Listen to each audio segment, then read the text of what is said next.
Welcome to Hidden Bonds Unraveled. It was a crisp Tuesday morning in the cozy seaside town of Havenport, and my wife Lisa and I were lingering at the dining table after breakfast. The salty breeze drifted in through the open window, carrying the faint sound of waves crashing against the shore. I was halfway through my tea, skimming the local paper, when Lisa's voice cut through the quiet. "Evan, can you put that paper down for a minute? We need to talk." I folded the Havenport Gazette and set it aside, meeting her gaze. She took a deep breath, her fingers tightening around her mug. "I'm leaving you, and I want a divorce." I raised an eyebrow, reaching for my tea again. "That it?" I asked, taking a sip before flipping to the weather forecast. The tide schedules caught my eye. Good day for fishing, maybe. "Evan, I'm serious," she pressed, her tone sharpening. I kept my eyes on the paper, which only seemed to fuel her frustration. "For once, could you stop ignoring me and actually talk? I've got nothing to say except, 'See you later,'" I replied coolly, folding the paper and standing up. "You haven't been much of a partner for a while now, Lisa, so just go." I left her sitting there, her jaw tight, and headed to the study overlooking the harbor. The room smelled faintly of old books and wood polish, a sanctuary from the mess unfolding elsewhere. I grabbed a leather-bound journal and a pen from the desk, then pulled an envelope from the top drawer. Back at the dining table, I scribbled a quick note. "Dear Marcus, thank you, seriously, thank you. She's finally leaving. Thank the stars for that." As I finished, an idea sparked. I reached into my pocket, pulled out one of the scratch-off tickets I'd picked up at the gas station last night, and tucked it into the envelope. I added, "Here's a little something. If luck's on your side, maybe it'll keep her busy enough to stay honest this time. You'll need all the luck you can get, pal." I signed it, A. Relieved Evan, sealed it, and wrote Marcus's address on the front. I slid the envelope across the table to Lisa. "When you see him, give him this." Her eyes widened, shock painting her face. "You think I'm clueless, don't you?" she snapped. "Maybe," I said, snatching the envelope back. "On second thought, I'll mail it myself. Can't trust you not to rip it open and toss it in the trash." I stood again, leaning in slightly. "Now, why don't you pack your stuff and get out of my life? You're the one leaving, so make it quick. I want you gone by tonight." "I'm not going anywhere," she shot back, crossing her arms. "I'm not vacating this house just so you can move your girlfriend in." I smirked, grabbing my thermos from the counter and pouring the rest of the tea into it. "Suit yourself," I said, screwing on the lid. "I've got work." On my way out, I stopped by the credit union downtown, closing our joint savings and checking accounts and clearing out the safe deposit box photos, some old jewelry, and a stack of emergency cash. I drove to a smaller bank near the office, opened new accounts in my name only, then called to cancel our shared credit cards. New ones, just for me, were on the way. At the office, a modest building with a view of Havenport's lighthouse, I buried myself in work, managing shipments for the local fishery. I stayed late, grabbing dinner at the Salty Anchor with my executive assistant, Sophia. Over fried clams and a couple of beers, I casually mentioned, "Looks like I'm back on the market. Think your cousin's still interested?" Sophia laughed, her dark hair catching the dim light. "Forget my cousin, Evan. If you're single again, I'm calling dibs. She'd been with me for nearly a decade, starting as a receptionist when I took over the fisheries logistics. She'd climbed the ranks smart, dependable, indispensable. 4 years ago, I'd made her my assistant. 2 years later, she was my right hand. Once, I'd hosted a barbecue at the house, inviting Sophia. She couldn't make. Either cousin was in town, so I told her to bring her along. Elena, her cousin, was a striking redhead with a bold laugh. The next day, Sophia had teased me. "Elena's got a thing for you." I'd brushed it off with a chuckle. "Don't tell Lisa. She'd lose her mind." Now, Sophia leaned across the table, her tone shifting. "I'm not kidding, Evan. I've always thought you were worth a shot." I tilted my head, studying her. "You might not like what I'm bringing to the table. Lisa's leaving me for her boyfriend. Been going on for over a year. She's probably tired of sneaking around and wants him full time. Sophia's fork paused midair. How long have you known? Since it started about 18 months, I said, taking a swig of beer. A buddy saw her duck into a motel with some guy and tipped me off. I hired a PI, got the full report within a week. She frowned, setting her fork down. 18 months and you didn't do anything? What was I supposed to do?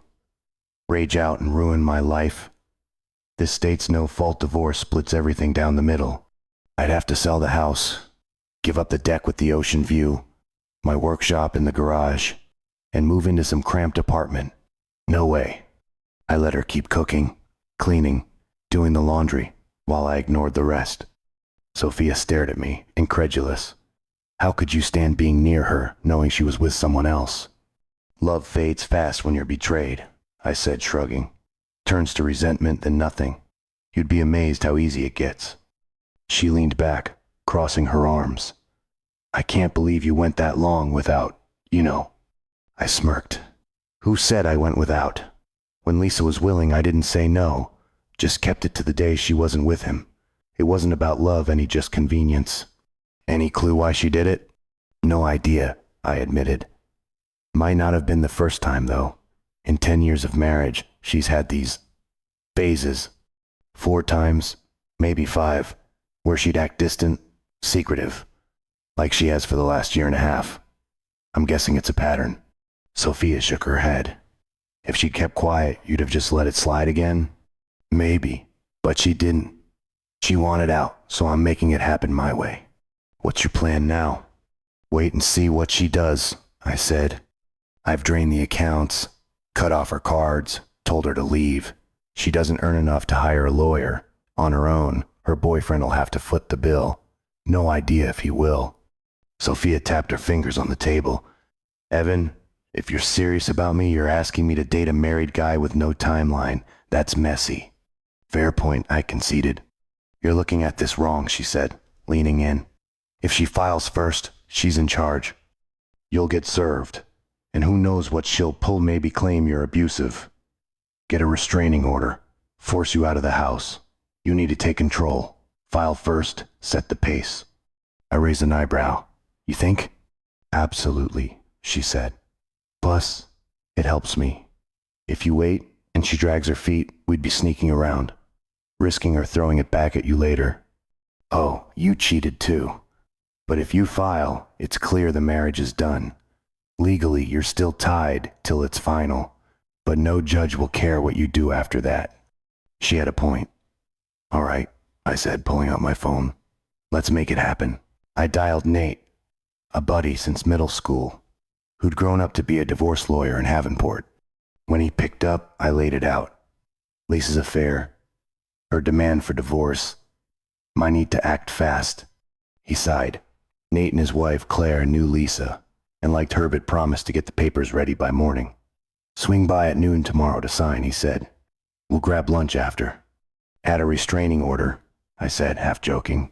She hinted her boyfriend might rough me up if I don't play nice. Nate laughed.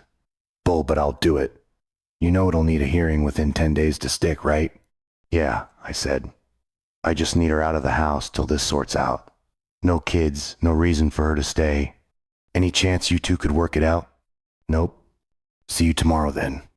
I hung up and looked at Sophia. What's on the agenda for this weekend? She grinned. Dinner at the Lighthouse Grill, maybe a walk on the pier. We'll see where it goes. Sounds good, I said, feeling a flicker of something hope, maybe amid the wreckage. When I got home, Lisa was at the dining table, flipping through a stack of bills. Why are you still here? I asked, grabbing a soda from the fridge. This is my house too, she said defiantly. I'll leave when I'm ready. If you don't like it, you move out. Not happening, I said, popping the can open. Sit down, let's hash this out. There's nothing to hash out, she said, glaring. You want a divorce, so get it done. No, Lisa. You started this. You hire the lawyer, file the papers, pay the fees. Me? I'll fight you every step, every lamp, every rug, every damn spoon. I'll drag it out till your legal bills bury you. Her eyes narrowed. Why now? You didn't care this morning. I've had time to think, I said, locking eyes with her. The first few times you strayed, I let it go because you didn't want out. I loved you enough to stay quiet, hoping you'd come back to me. She flinched, looking away, and I knew I'd hit a nerve. I was an idiot, thinking it was my fault that you'd snap out of it. But the time with Marcus? You're done. I see it now, you're a serial cheater. If it wasn't him, it'd be someone else in a year. Her silence was deafening. I wanted to take a swing at you, I continued, but I'd rather not rot in jail. So I'll settle for making this hell for you. Stay if you want, it's your house too. But move to the guest room and stay out of my way. I finished my soda and headed upstairs to the bedroom we'd once shared.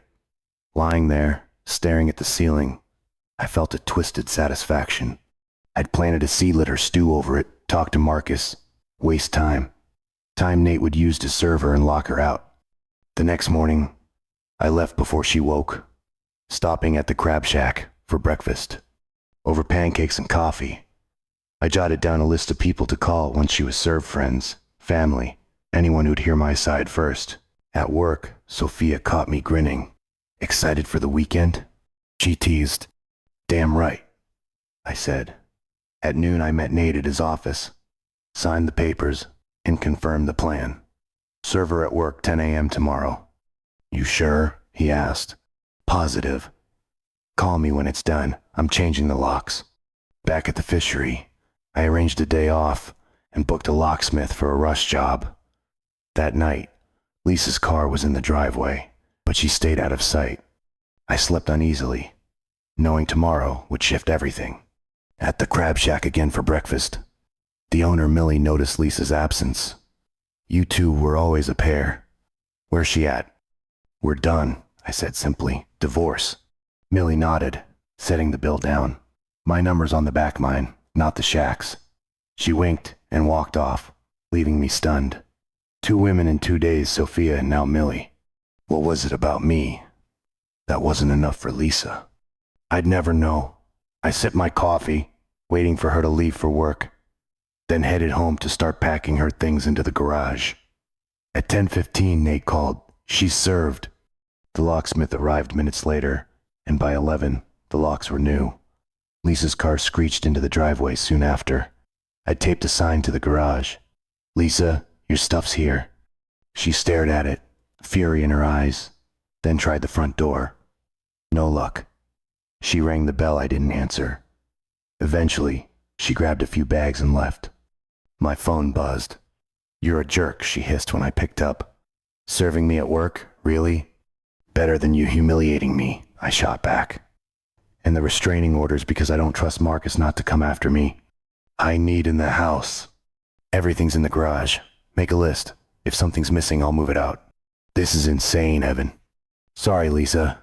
A little hassle doesn't cover the years you screwed me over, but it's a start. I hung up and started calling my list friends, her parents, the whole town if I had to. Most were shocked. A couple weren't. Always figured she was trouble, one said. Her parents begged me to reconsider, but I wasn't budging. By afternoon, I'd moved the last of her things to the garage and sat down with a sandwich.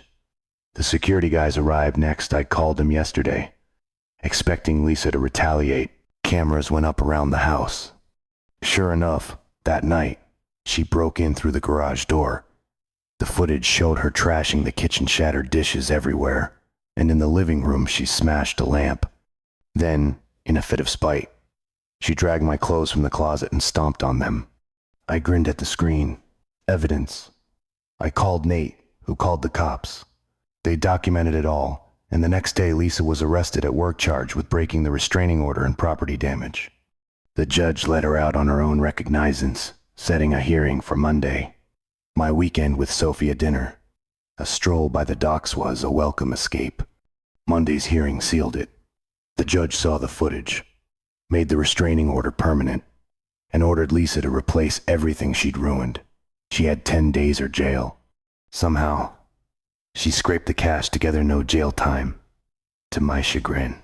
2 weeks later, Sophia and I were seeing each other regular, nothing too serious yet, just enjoying the slow burn. The divorce rolled on. uncontested. And 6 months later, it was final. Split 50-50, as expected. I refinanced the house, bought her out with savings she never knew about, money I'd stashed for a surprise trip that never happened. She got alimony, $100 a week for 2 years, far less than she'd wanted. Nate said we'd lucked out with sympathetic judges who'd been burned by cheating spouses themselves. 7 months after the divorce, Lisa was back with her parents. 8 months out, I was at the Anchor, enjoying a burger, when someone slid onto the stool beside me. "Buy you a beer?" I turned. "Marcus." I turned on my stool at the salty Anchor, burger halfway to my mouth. And there he was, Marcus, Lisa's ex-lover, looking like he'd been dragged through a nor'easter. His jacket hung loose, his face shadowed with stubble, but he managed a faint, awkward smile. "Buy you a beer?" he asked again, voice low. I set the burger down, curiosity overriding the urge to brush him off. "Sure," I said, nodding to Agnes behind the bar. She slid 2 frosty bottles our way, and Marcus took a long, slow sip, staring at the label like it might spill some ancient secret. His fingers started peeling it, little scraps piling up on the counter, before he finally broke the... "I didn't mean to blow up your life, Evan," he said, eyes fixed on the bottle. "That night, I met Harriet. The rusty hook, she wasn't wearing a ring. Didn't act like she had anyone waiting at home either. She was there with some girls from work, all laughs and drinks. I asked her to dance, brought her around, and she waved me over to their table. We click danced 3 more times that night. When I asked her out, she didn't hesitate." He paused, tearing another strip off the label. "I fell hard, man. Within a month, we were sneaking off whenever we could. Motels at first, my place had roommates, always someone around. And she said she lived with her sick mom, couldn't host. Told me she could only get away when someone else took over caregiving. Made sense. So I didn't push. Then I got my own apartment, and we ditched the motels. I was hooked, started dreaming about a ring, a house big enough for her and her mom. Then a buddy pulled me aside and asked why I was wasting time with a cheater. I leaned back, sipping my beer, letting him unravel the mess he'd stepped into. He laid it out. Lisa was married, had a history. Said she'd cheated on you with his cousin a couple years back, got caught, and that guy dumped her fast. I didn't buy it at first, thought he was just stirring trouble. Then your letter showed up." He glanced at me, a flicker of guilt in his eyes. "Saturday on it for a week. Didn't know what to do. Finally confronted her, and she broke down tears. The works. Said you were a drunk, knocked her around, tortured her with mind games. Claimed she hated you but was too scared to leave. Said you'd threatened to track her down and take out her and anyone she ran to." I let out a dry laugh. "She's got an imagination." "Yeah," he said, a bitter edge creeping in. I started asking around, digging a little. Found out she'd spun me a load of crap. That killed any thought of marrying her.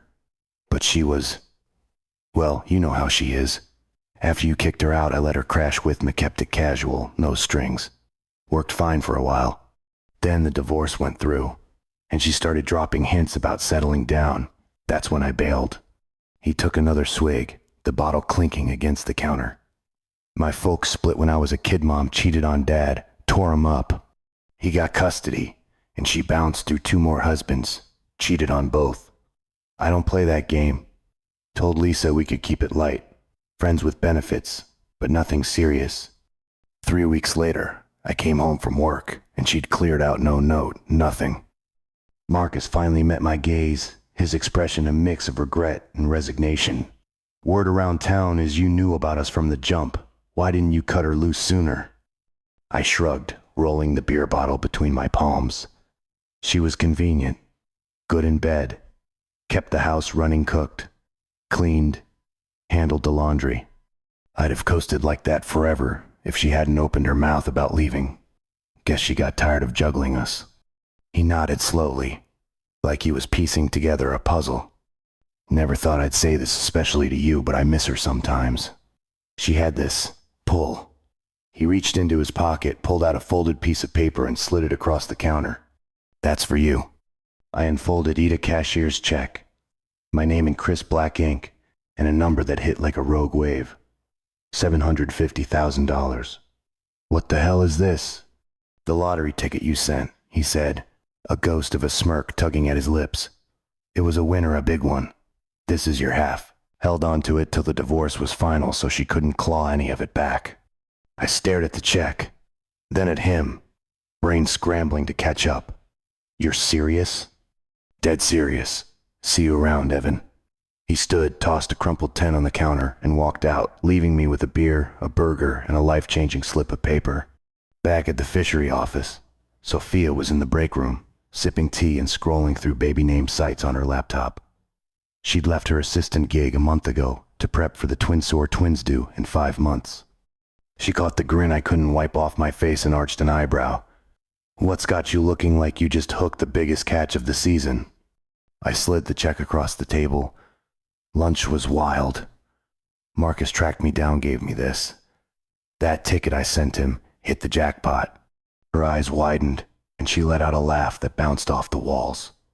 No way, Evan, this is insane. She grabbed the check, double-checking the zeros. What are you going to do with it? Pay off the house first, I said, leaning against the counter. Then maybe a trip somewhere warm before the boys get here. Twins deserve a proper send-off into chaos, right? She rubbed her belly, grinning. You're on, but you're still painting the nursery this week and no bribing your way out of it. Wouldn't dare, I said, pulling her into a quick hug. Blue still the pick? Liam and Luca say yes. She replied, resting her head against me. You good with those names? Perfect, I said, and they were. Life rolled on smoother after that. The fishery thrived, Havenport stocks were buzzing with a strong season, and Sophia and I locked in our wedding plans. A small ceremony on the pier at sunset, the ocean stretching out behind us. Lisa faded into the town's gossip mill. Last I heard, she'd moved to Portsville, shacked up with some guy who ran a bait shop. Didn't care enough to confirm it. A year later, I was at Coastal Hardware, grabbing paint for the twins' room Sophia's soft blue won out when my phone buzzed. Unknown number, I answered, expecting a supplier. Evan, Lisa's voice, tentative, like she wasn't sure I'd pick up. What do you want? I asked, keeping it clipped, balancing a paint can in my other hand. I heard about the lottery, she said. Marcus told me last week ran into him at a bar, said he gave you half. Yeah, he did. Your point. She exhaled, the sound jagged. I screwed up, Evan. With you, with him, with everything. I didn't think you'd move on so fast, Sophia, the twins.